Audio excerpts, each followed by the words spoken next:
Okay, welcome everyone to the West Coast Virtual Affairs Network Like a Pro. Very happy to have you here. And before we get started into our networking questions, I would just like to start by respectfully acknowledging the Musqueam, Squamish, Tsleil-Waututh, Coquitlam, Katsi, Kakite, Kwantlen, Semiahmoo, Sawasan, and Lekwungen, Esquimalt, and Songhees peoples on whose unceded traditional territories our three universities reside. I'd also like to give a very special thank you to our sponsors, Cardium, Canadian Western Bank, Conrad, Dometic, Palmer, Global Australia, Uniqlo, Hatch, and Willow Tree. Definitely check them out at the fair. And if you find this session helpful and you'd like to attend another, there's one more upcoming prep session. It's called Wellbeing in Your Job Search. It's happening tomorrow from 2:30 to 3:30. If you're interested in getting some mental health help as you're looking for work, this is the session for you. And if you like to view past sessions from our series, you can do so on our website, the westcoastvirtualaffairs.com/students page. So do feel free to check those out if you would like to view some of our other sessions or see the recording of this one again. And the virtual fair is open today. So the platform has opened. You will have received an email from your institution giving you the link to log on to the platform. So then when you've logged in, you can create your profile, you can browse through all the exhibitor booths, and you can start booking your sessions. I would recommend jumping in and doing this as early as you can before the sessions start filling up. So definitely go in and check that out. And if you haven't registered for the fair, you still can. Definitely do this as early as you possibly can so that you can get in there and book those sessions. You can use this QR code and it will take you to the West Coast Virtual Affairs website. Then you can click to your university's registration page. So do that as soon as you can. And that's about all for our opening remarks here. I'd like to introduce our wonderful panelists today. Let me stop sharing for that. I'd like to introduce to you Richard Myers and Karay White, who are our UVIC career educators, and also Danielle from the JET program and Karen from Line Connect. Thank you all for being here. This session is going to be run like a Q&A. So please put any questions that you have into the Q&A feature, and our lovely panelists are here to help you learn about networking. So put your best foot forward and throw those questions in there, and let's talk about networking. And I will also just show you maybe some possible questions that you might be thinking about. Here's some, I think I'm sharing the wrong screen. Okay. Oh, we can see the question list. Yes. And you perfect. Great. So these are some questions that you might have. And feel free to ask those in the Q&A and upvote the ones that are most interesting to you so that we can get to those first. Okay, looks like we have a question. Let's get started. Okay, there are lots of employers at the career fair. How do I research and choose who to talk to?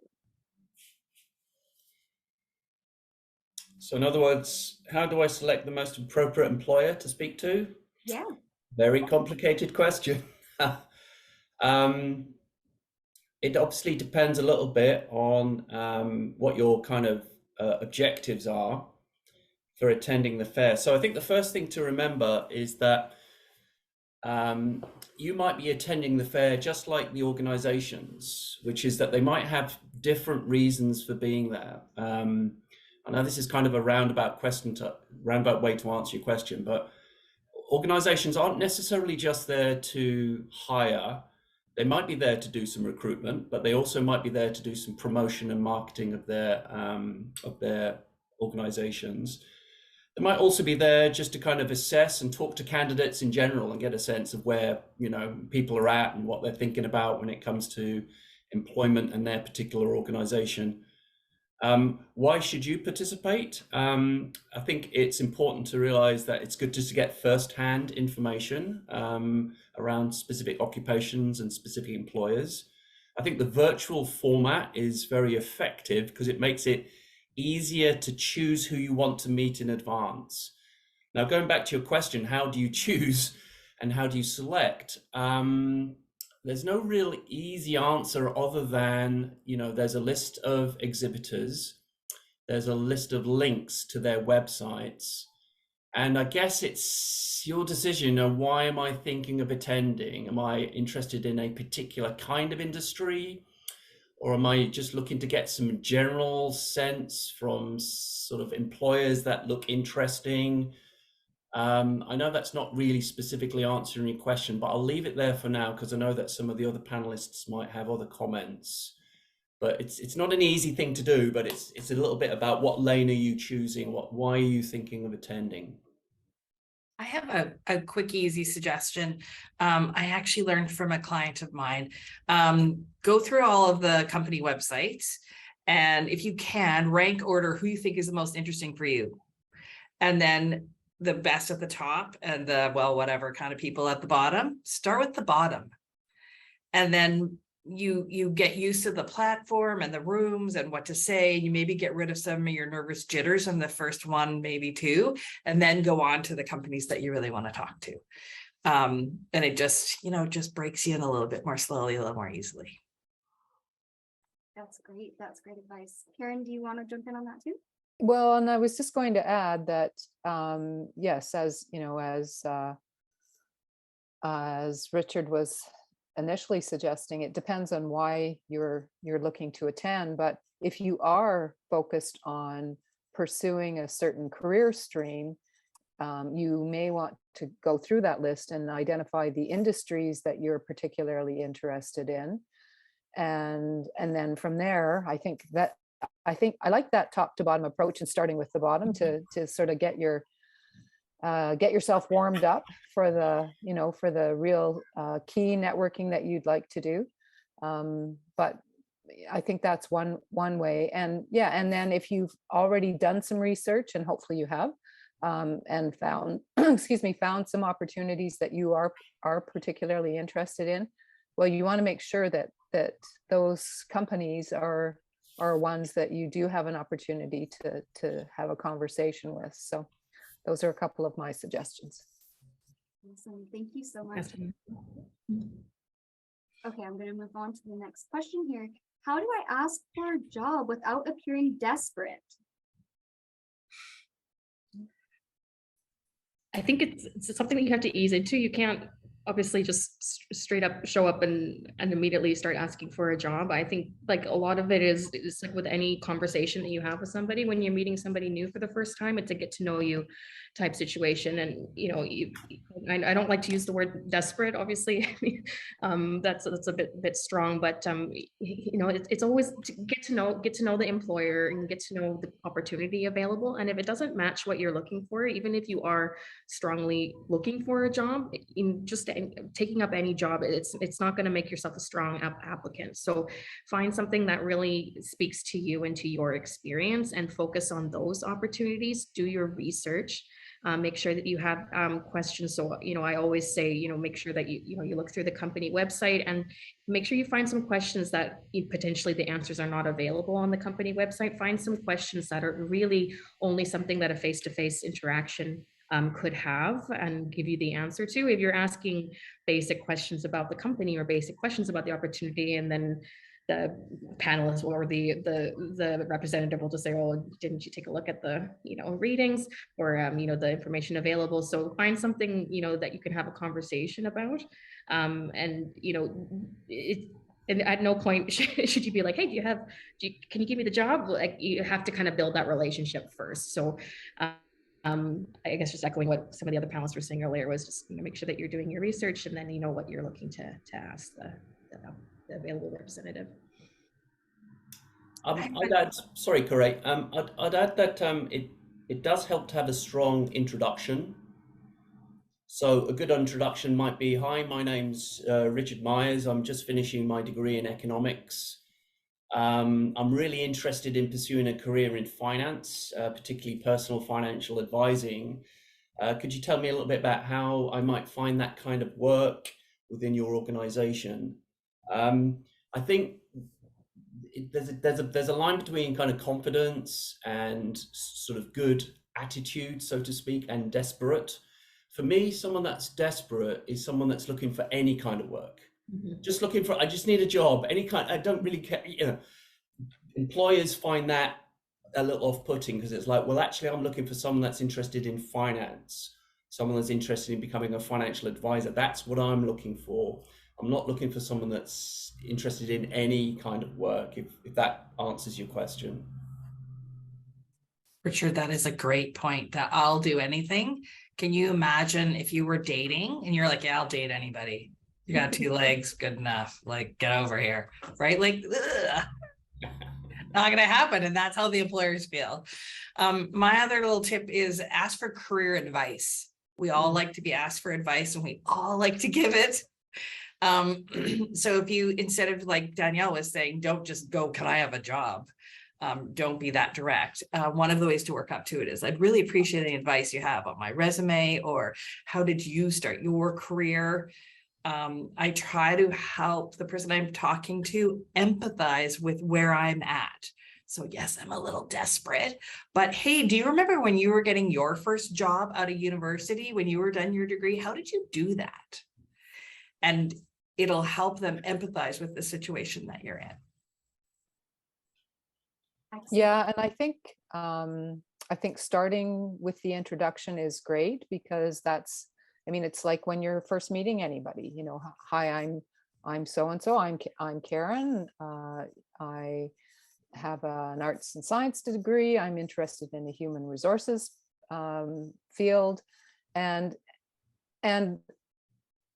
I think it's not about asking for a job or asking them what jobs they have available, because again, hopefully you've done some of that research. It's about positioning yourself as someone that they'd like to have in their organization or company. So, you know, what are some of the things that you would bring as an individual to the company, organization, or even to the role, like if it's a specific role, to that role, because networking is, it is definitely a two-way street. So you get to ask questions, as was suggested earlier. So you get to ask questions about the company, organization, but you also get to tell people a little bit about yourself, and you want to position yourself, you know, you want to put your best self forward.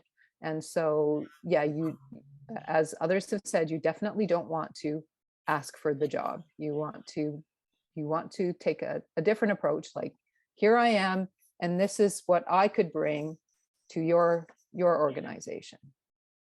Amazing. That's really great advice for everyone here. And this kind of leads into another question that I think people are curious about. And that's, now that we've talked a little bit about introducing ourselves and starting off with who we are, then how do we continue that 15-minute one-to-one conversation from there? How do we segue from the introduction into the rest of the conversation?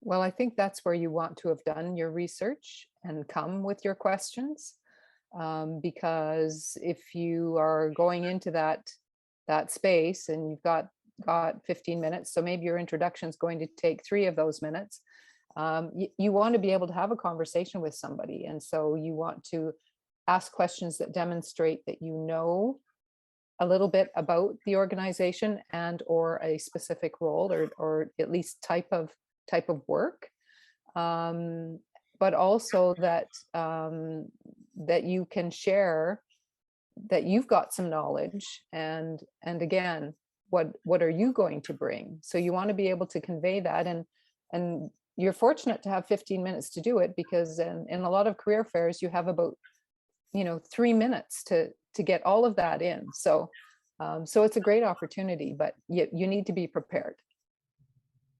And I would just add to that, in addition, I think the key, as Karen was saying, was to be prepared with some questions ahead of time that are relevant to the particular job posting, and not just generic questions. If you can specifically pinpoint some questions, that's great. And also be an active listener to the answers from the employer, because I've definitely had cases where I've had, a list of questions, and thrown at me, and it's, I answer the question and they go, oh, okay, all right, next question, and then go boom, boom, boom. And it doesn't seem that they're necessarily taking in the answers. They're just trying to go through their checklist. So what I would suggest is, actively listen to what the employer is saying. And then if you have any follow-up questions or need clarification on a certain point, anything to demonstrate that you're actively listening and taking in the information is quite valuable and can make a very good impression.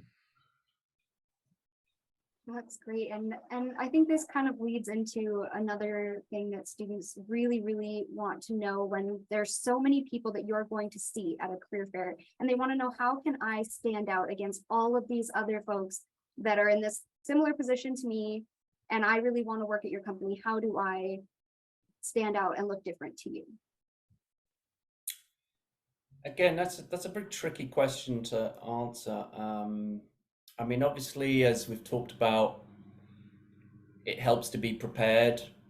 It helps to have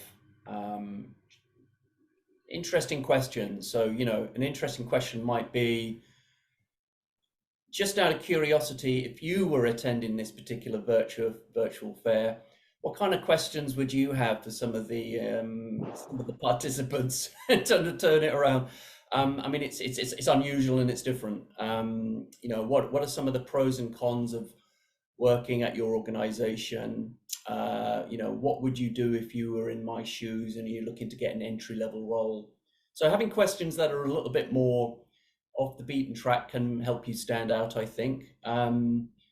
Being prepared and doing that research piece, looking the part. Obviously, it's important to utilize the virtual video sort of process. So your video should be on. The background should be relatively neutral, and you should be looking reasonably sort of professionally attired. But it is quite hard, let's be honest, in this virtual world to really, completely stand out from all sorts of other candidates. So it's a tricky one to answer. But I do feel like that active listening thing is a really key piece. And if there's some way of you projecting some of your personality, saying things like, I really enjoy, I'm really passionate about, I've been doing this and really getting a lot out of this experience, talking a little bit about yourself. I think those are elements that will help you stand out and be more memorable. Yep. I also think that storytelling is a great way to differentiate yourself. If you can share information about yourself in a way that really is memorable. So, as was already mentioned, if you have a passion about something and you've been involved in a particular area for a long time, then talking a little bit about that and what you've been involved in will help someone remember you. I was actually talking to someone not very long ago who is in risk management for sustainable finance, and she said, I was actually interested in sustainable finance before it was a thing. And so that, that stuck in my mind, because it's actually a relatively new area. And so she said, yeah, I've been doing this for more than 7 years, and she's a fairly young person. So I think something like that will make you memorable. And so, yeah, I mean, again, it takes some preparation. You need to think about what you want to say. You need to create your story, and or maybe you've already got one, in which case you just need to practice it a bit. But I think that's a way that can help you stand out. I would totally 100% agree. Passion always wins. Passion, enthusiasm for whatever the industry is or the skills that you want to work on. And then I love doing unique personal interests. I love baking, or I love tiddlywinks, or whatever it is that you like to do in your free time. But then if you're really clever, you tie that back to why it makes you a good employee. Mm-hmm. So I might bring a fresh perspective, or in my baking, I know that I spend a lot of time focusing on details and measuring, and that's just naturally the kind of person I am when they're looking for someone, maybe in finance, who doesn't go, whoops. Should be baking in my house. Anyway, so those three things. So passion, something interesting, different about your hobbies, your activities, and or your background, and then tie that back into the industry, the job, the work, the skills. Yes, because if you can demonstrate a more long-standing interest in that particular field, or if you have a particular interest in getting involved with that particular organization or company, that's really strong as well. Like in my particular case, we're recruiting to send folks over to Japan, and if they can demonstrate an interest in internationalization or demonstrate an interest specifically in Japan or Japanese culture, and they can demonstrate that they've had that experience for a long time, and this is really something they're passionate about doing, and not just oh, I just walked by your booth and oh, what's this? I mean, we obviously would be happy to speak to those who just pass by and are interested, but if somebody comes up and goes, you know what, it's been a dream of mine for a long time to be involved with something like this, and they can demonstrate that with their own experience, it really sticks out in my mind, at least. And I think to Danielle's point there, if this was a sort of a standard career fair, you might do that. You might go to a booth and just go, I'm just a bit curious. Mm-hmm. I mean, obviously you might get more out of it if you do all that preparation and you do that research and you kind of know about the JET program and you're ready with some stories that kind of align with what that employer is perhaps looking for. But I don't think there's anything necessarily to stop you being just curious and going and saying, look, this is who I am. This is my introduction. I'm Richard. I'm in economics. I'm interested in finance. But I noticed your organization was attending, and I have some curiosity about about what you do, and and even if it's not a 15-minute conversation, I don't think that's necessarily a waste of anyone's time. It might not be a waste of the recruiter's time either, because again, they're getting a sense and an idea of candidates and what people are thinking and expecting. So just keep that in mind as well. I mean, and that goes maybe back to Corey's point, which is, you've got certain employers that you might be just vaguely curious about, and some that you're much more sort of interested in maybe working for. But you can have a balance of both. Yeah, that's a great segue into students wondering if they're not ready to be hired right now. Maybe they're still in the middle of their studies, but they have an idea, a direction they want to go, and they want to talk to an employer, learn about the company, but they're not ready to be hired today. What kind of conversation would you like to have that would make that worthwhile for both sides? I think it's super flattering that you're admiring me and you're planning the next couple of years of your life. Mm-hmm. Right? Like that we're going to go on a date. Like how complimentary is that? So again, that asking for career advice, I'm really interested. I'm not ready yet, but I will be. What are the things that I should do to get myself completely prepared to join your team and be a contributing member, and see what they have to say? And that will help you with your research down the road. If, this is your initial introduction and, visiting a lot of different employers and just seeing what's out there, then it's a really great way, because now you've got plenty of time to do your research and, really focus in on what you're planning to do in the future. And so I don't think it's, I think it's great to be able to, come, a few years early or a year early or so in the middle of your studies, to be able to just see what's out there. And I think employers as well, if you can then go, next year or the year after and go, you know what, I spoke to one of your recruiters last year and it really got me interested and did some more research, and now I've got these questions about it. Can you tell me a little bit more? And that can definitely help you a lot down the road as well. So definitely a valuable experience. Yeah, I mean, networking, one of the great things about networking is you're building your connections. And so if you're starting early, kudos to you, because a lot of people wait until that's like, okay, I'm graduating in 3 months and now I need to do something about this. So I think the sooner that you can start having those conversations and building those connections, the better. And as everyone has talked about, the asking a little bit more to learn a little bit more about the industry or the organization, I think it is flattering for employers and prospective employers that that you have an interest, and as somebody else already shared, most people like to share, so we like to give advice or talk a little bit about ourselves or our organizations and companies. So it would definitely be a worthwhile conversation. Yeah. Again, certain questions might be quite useful to ask in that context. Have you any advice for someone who's interested in this work but is a couple of years away from applying full time? Do you hire students for co-op terms, or are there other kinds of internships or practicums? How might I get some volunteer work in this area? Are there any particular courses or certifications that I could take on top of the undergrad course that I'm already in?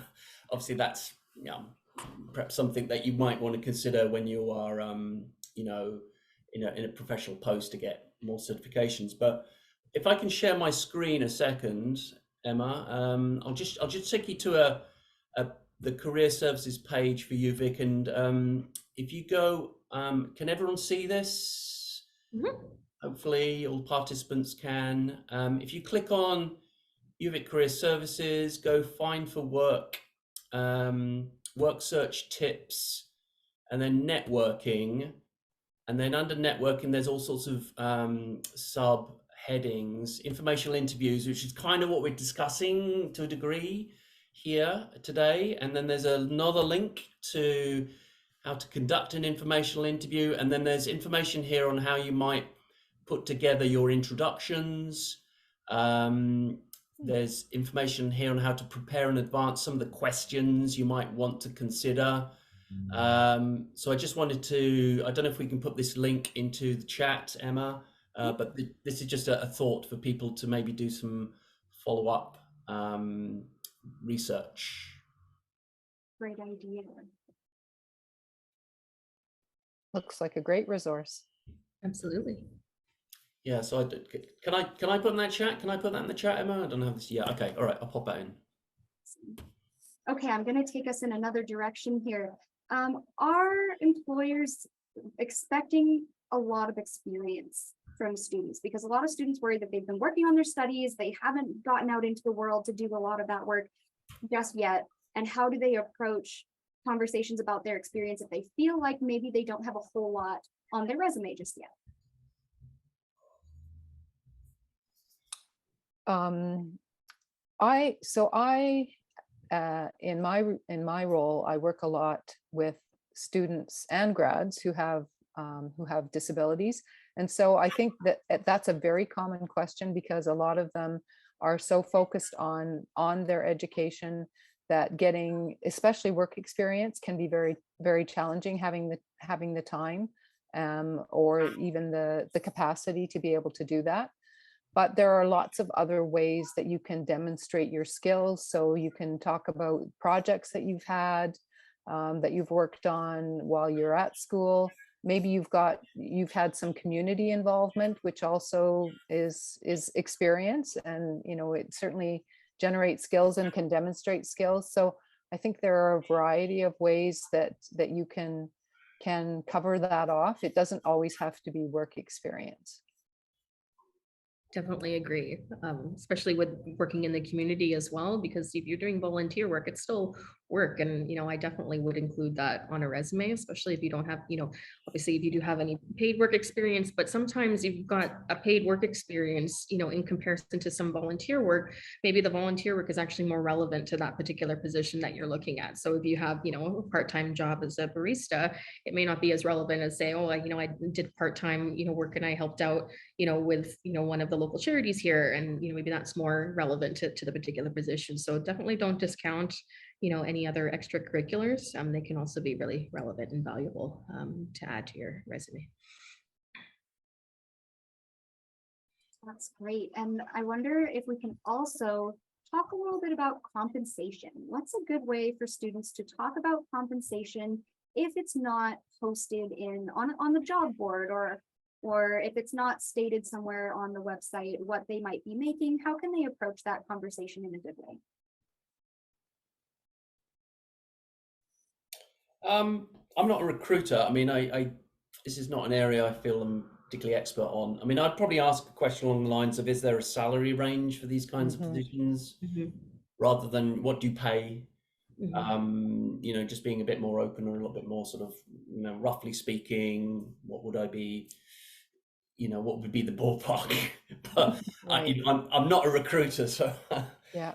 Yeah. Well, and like anything these days, you can pretty much find everything if you do a Google search. So I think if you even came up with a salary range that you've discovered and said, you know, my understanding is this is, you know, this is within the range of what I can expect. Is, you know, is that reasonable to you? Is that what your company would pay? And then, yeah, you're not asking for a specific amount, but at least I think most people would be quite willing to give you the range, because a lot of it will still depend on your specific qualifications and experience, etc. And some governmental institutions especially will have that published online as well. Yeah. So even if it's not necessarily mentioned in that particular ad, you know, usually if it's a particular level, then, you know, you can usually do with a bit of research, you can sometimes find the salary range online as well. So one of the things about entry level roles is that if that's what kind of what we're discussing, you know, it's also a case of what's the advancement sort of promotional ladder stroke structure stroke time frame, because it's all very well asking, okay, this is what you'll expect at this role, in this role, but hopefully you won't be in that role for a extended period. That's again quite a tricky question to get a definitive answer on. The best people that would know would be people in that organization. So those that are attending the fair will probably be able to give you some sense of it,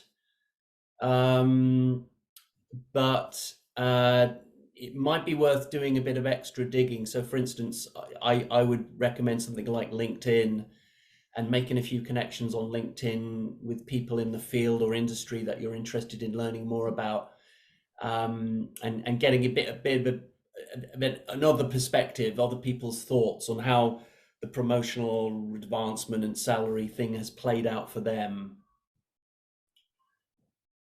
Right. And, you know, moving off of LinkedIn, because I know that's a really popular question in sessions like these.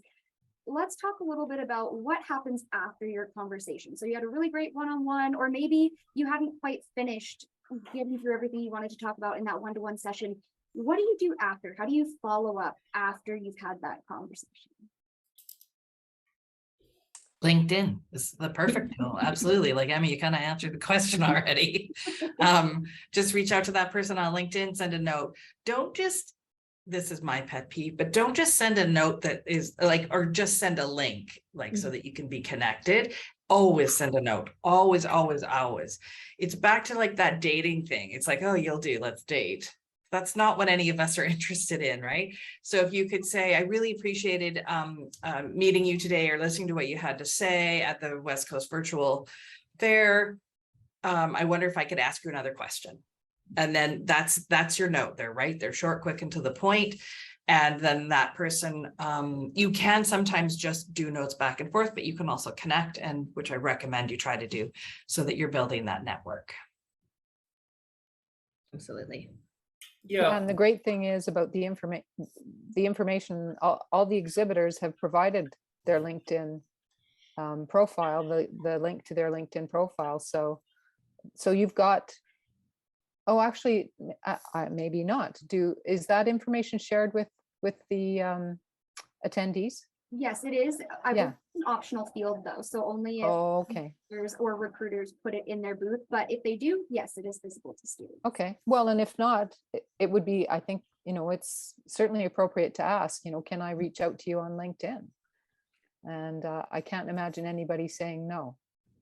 And if they don't have a particular LinkedIn, you know, that's available, like as you say, if it's an optional thing, you can always ask for other means of contact. You know, oh, if I have any questions after this, what's the best way to reach you? Is it okay if I reach out with a few questions, and they might share their email address or phone or what have you? Right. Or like, yeah. Yeah. I mean, I think definitely you got to keep in mind that in a 15-minute conversation, you know, you really are going to only establish, you know, a very brief and relatively short sort of rapport.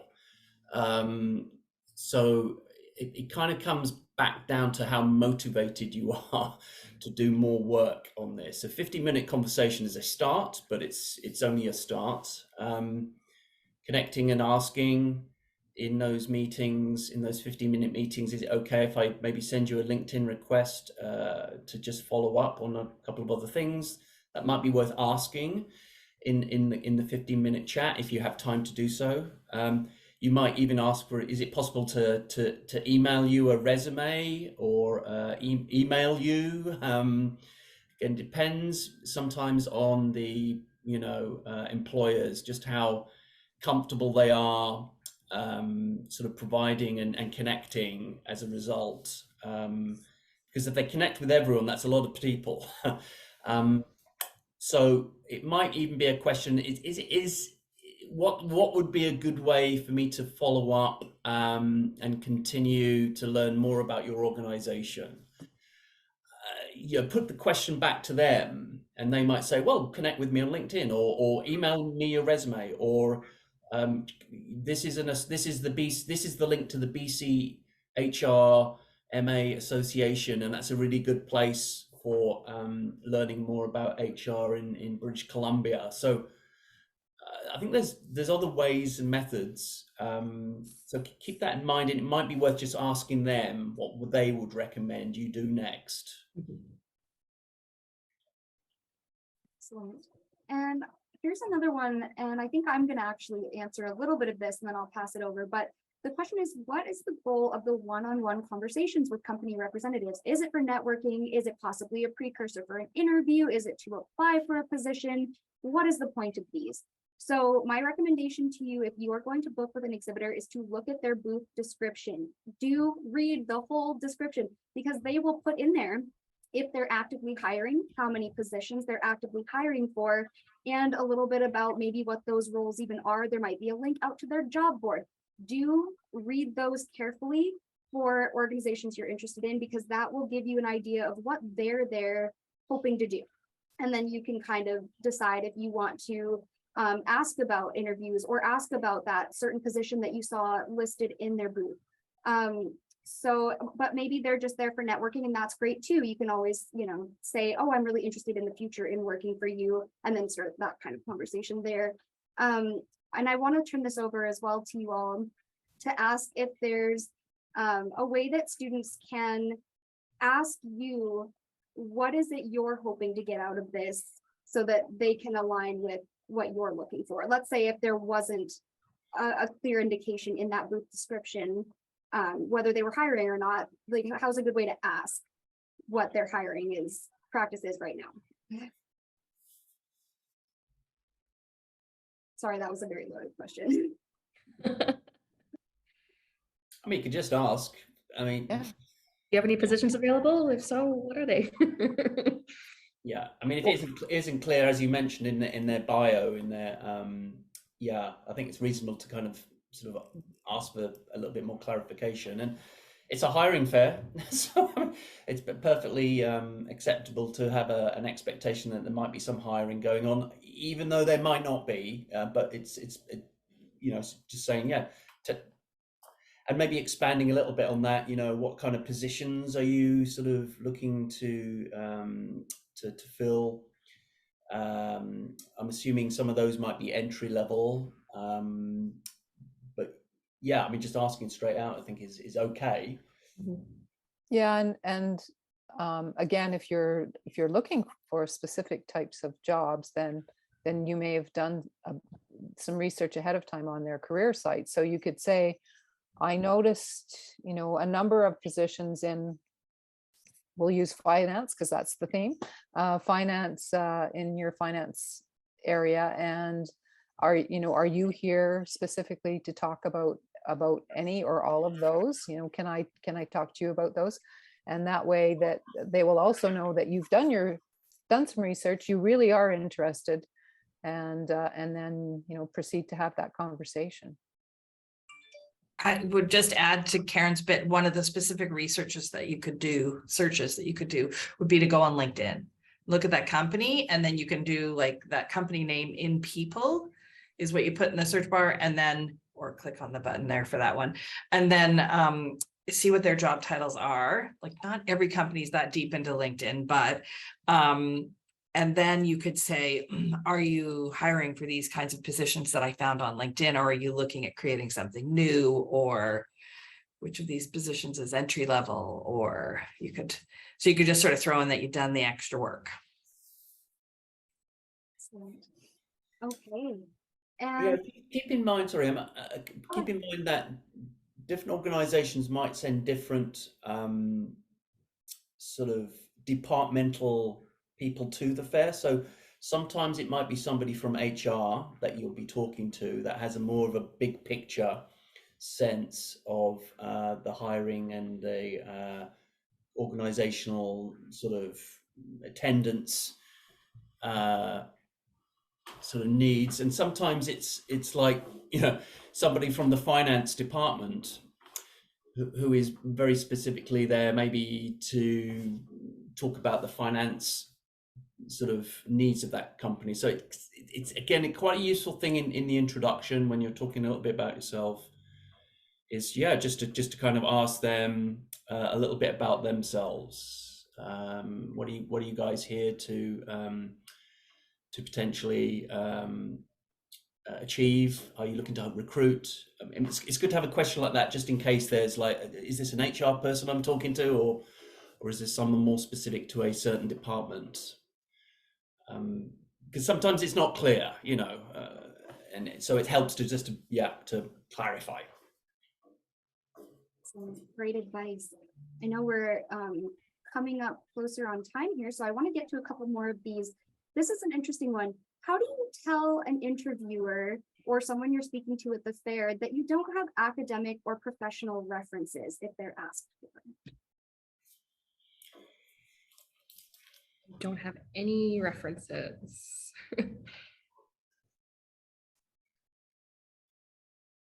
Typically references would come up later in the recruitment process. You wouldn't necessarily be handing that over right away at the particular fair.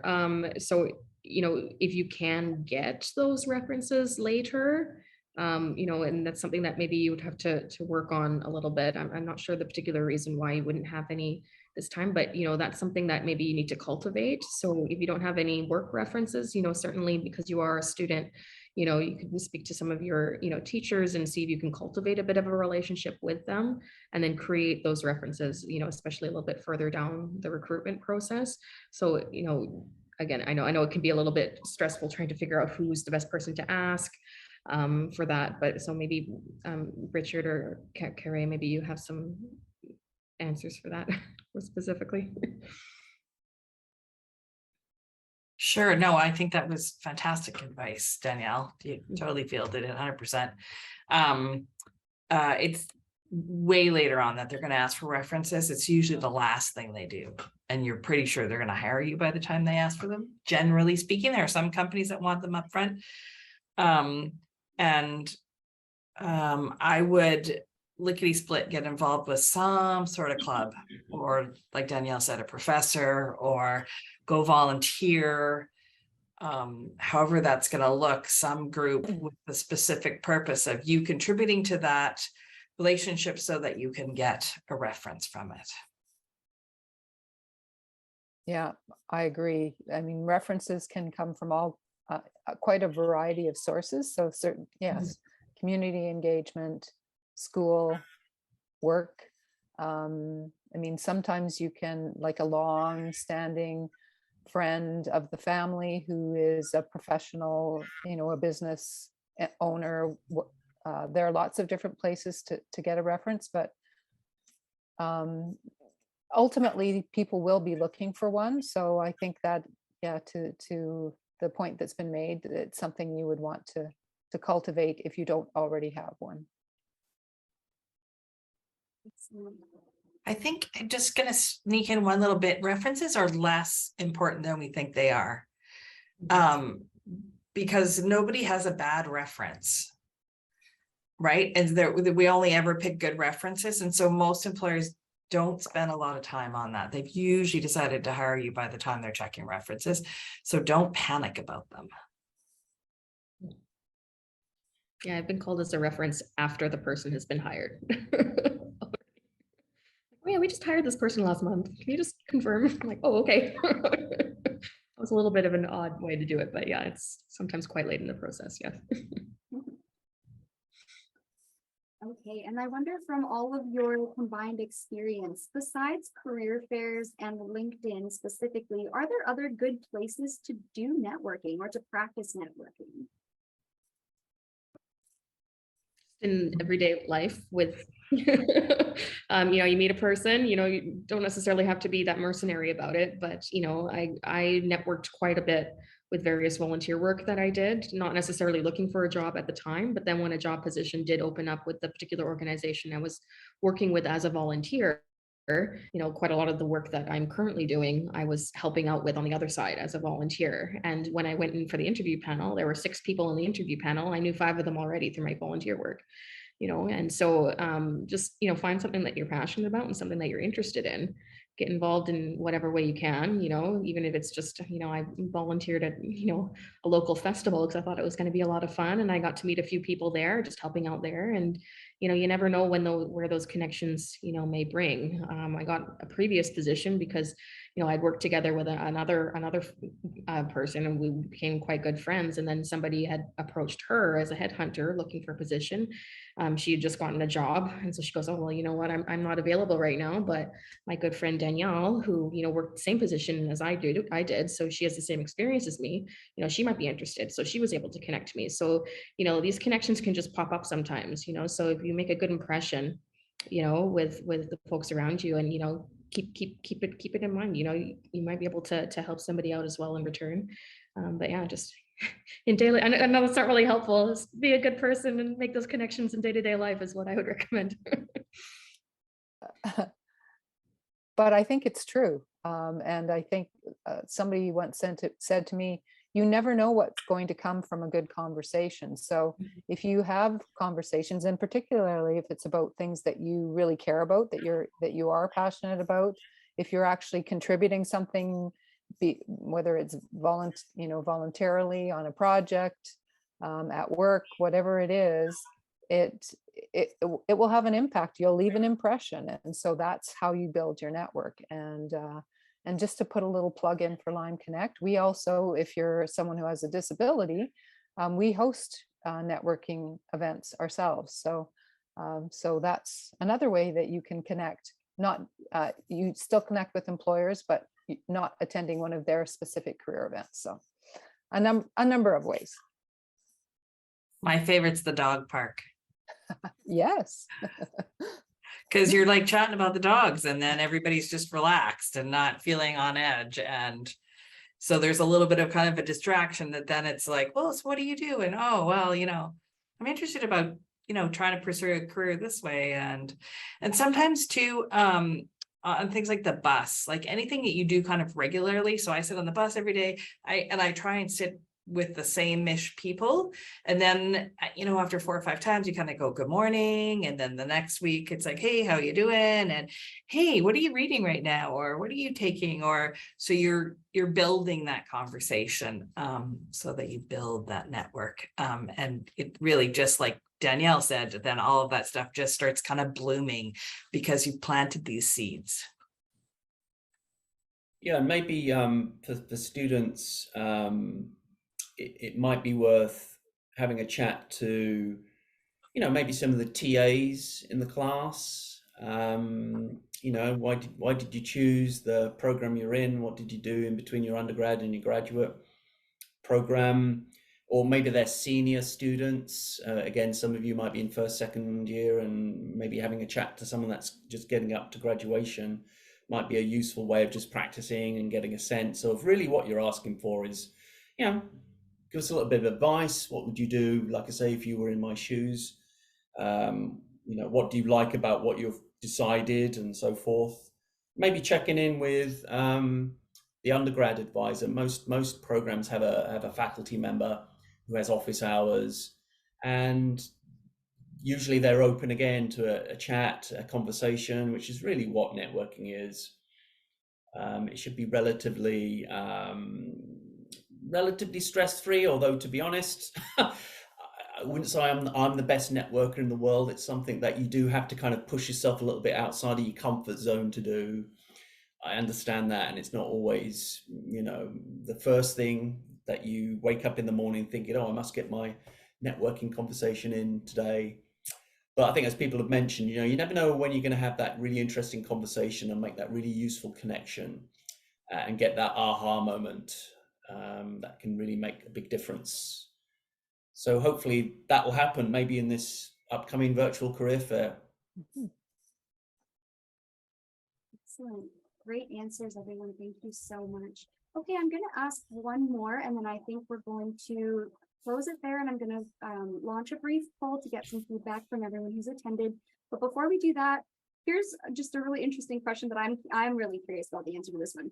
Is it okay to bring up layoffs when talking to recruiters?